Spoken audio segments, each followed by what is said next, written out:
chers élèves, bonjour. Je suis Ndjeko Skajmbe Patrice, professeur de français du secondaire.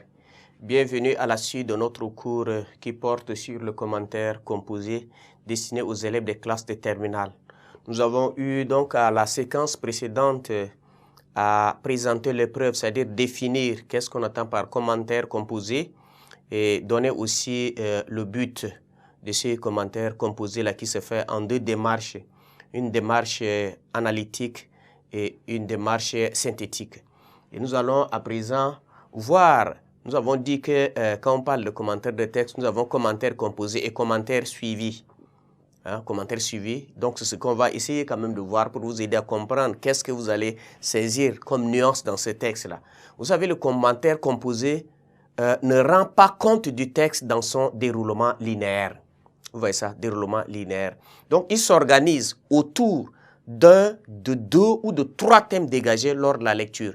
Et ce sont ces thèmes ou centres d'intérêt qui constituent l'ossature du plan du commentaire composé. Quand on prend commentaire composé ici, on parle des centres d'intérêt. Des centres d'intérêt. Et qui seront autour de 2, 3 ou 4 centres d'intérêt, ou soit c'est des thèmes, hein, vous voyez bien. Il y a des thèmes développés. Et c'est ça. Et autour de ce thème-là, qu'on essaie quand même de situer le plan du commentaire composé. Voilà, c'est ça. Par contre, le commentaire suivi, on dit commentaire suivi ou soit commentaire linéaire. Voilà ça, commentaire linéaire. Voilà ce que vous devez comprendre. D'un texte n'est autre que l'explication. C'est une explication conduite au fil du texte. C'est un commentaire qui se fait ligne par ligne, c'est pourquoi on dit linéaire, ligne par ligne. Donc, en d'autres termes, c'est un commentaire qui suit le texte dans sa progression, dans sa logique. Donc, il comporte une introduction, un développement et une conclusion. Voilà ce qu'on suit ligne par ligne. Par contre, dans le commentaire composé, ce n'est pas ligne par ligne, mais c'est des centres d'intérêt. On essaie quand même de pouvoir relever des thèmes et autour de ce thème-là qu'on essaie quand même de bâtir notre plan. Voilà, c'est ça.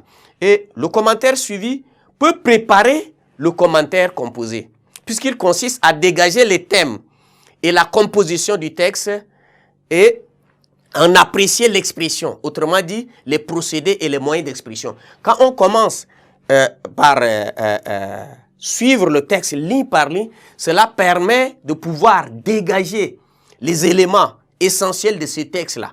Donc, voilà ça, ce commentaire. Donc, on peut dire que le commentaire composé est précédé par le commentaire suivi.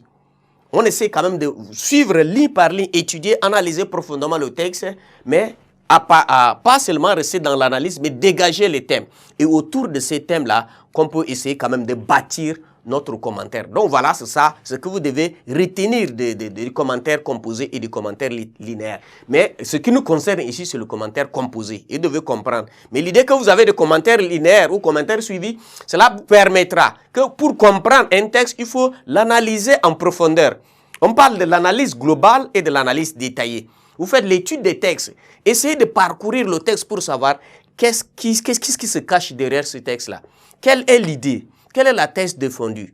Et quels sont, et voilà la thèse défendue, les éléments là que nous essayons quand même de le relever et pouvoir le faire. Parce qu'un texte à commenter, ce n'est pas un texte très long. C'est un texte littéraire, certes, mais qui n'est pas très long. Et donc, essayez quand même de voir en profondeur, ce que cache le texte et essayez quand même de dégager 1, 2 ou 3. Et autour de ces thèmes dégagés là, qu'on peut pouvoir accentuer l'organisation du texte. Donc voilà, c'est ce que vous devez retenir. Donc on est là pour vous permettre de savoir qu'on a commentaire composé et commentaire suivi. Et je reviens encore pour vous dire que quand on parle de commentaire composé, ce n'est rien d'autre que l'étude approfondie d'un texte.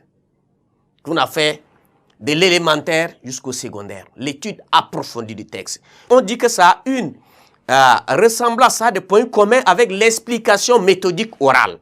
Puisque vous avez un texte devant vous, quand vous étudiez ce texte à l'élémentaire, tout ça, on dit quelle est l'idée générale. Le texte est divisé en combien de parties? Vous voyez ça? L'idée générale, tout texte a une idée générale. Mais cette idée générale-là s'exprime. Parce que la thèse de l'auteur essaie quand même de s'exprimer au cours d'un certain nombre de séquences, et en cela, on peut dégager les idées secondaires qui concourent donc à développer que l'idée générale. C'est pourquoi on dit, voilà, dans la première partie, l'auteur parle de ça, donc on va titrer ça. Et voilà, c'est ce que les idées secondaires, là qu'on dit, c'est le centre d'intérêt que vous prenez et puis essayez de pouvoir seulement le faire. Donc c'est très simple à comprendre. Ne soyez pas paniqués, mais lisez le texte, vous allez voir l'idée qui se cache là-dedans. Vous le relevez et c'est tout autour de ces idées-là. Avec l'ensemble des procédés, vous essayez quand même d'aborder et de développer. Voilà, c'est ce que vous devez retenir des commentaires composés et des commentaires suivis. Merci de votre attention.